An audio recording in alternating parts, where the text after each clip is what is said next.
Bonsoir, voici l'analyse technique du CAC 40 pour le 29 octobre.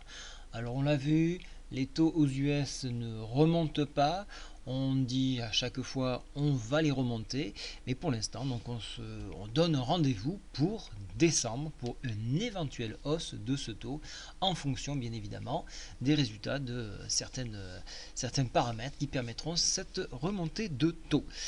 Pour demain matin, donc on regardera l'évolution du chômage en Allemagne à 9h55, le PIB US à 13h30 et les promesses de vente de logements en septembre aux US pour 15h. Maintenant, on se focalise sur le CAC 40. Vous voyez que nous avons eu donc cette consolidation et maintenant nous sommes appuyés donc sur les 38,2% de retracement Fibo à quelques points près, tout proche de la MM7 comme vous voyez ici, et hop, nous sommes repartis à la hausse.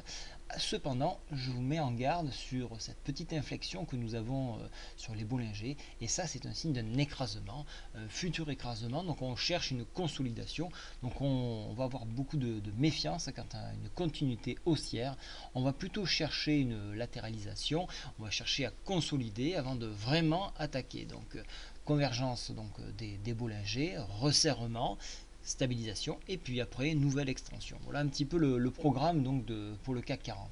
Alors bien évidemment, vous l'aurez compris, on va surveiller demain pour le support donc, qui se trouve à 4840, car s'il venait à être enfoncé, on viendrait s'appuyer sur le PTI à 4761. Ici, c'est un énorme support, il ne faut absolument pas qu'il lâche, car on pourra avoir une mèche rapide sur MM20 qui se trouvera sur les 50% de Fibo à 4725 points. Si toutefois ce support venait à résister, à ce moment-là, on ouvrirait donc une voie vers une nouvelle touchée du bol supérieur à 4968.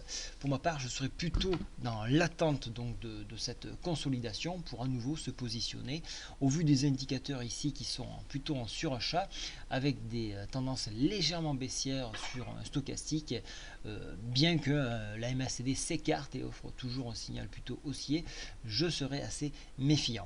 Voilà, donc je vous ai tout dit pour le CAC 40. Pour l'euro dollar, vous avez vu, il a flanché. Alors pourquoi il a flanché? Tout simplement parce qu'on espère qu'il y ait un relèvement de taux d'un quart de point et du coup cette espérance permet donc une chute de l'euro dollar. Voilà pourquoi cela s'explique. Je vous souhaite à tous une très bonne soirée. Au revoir.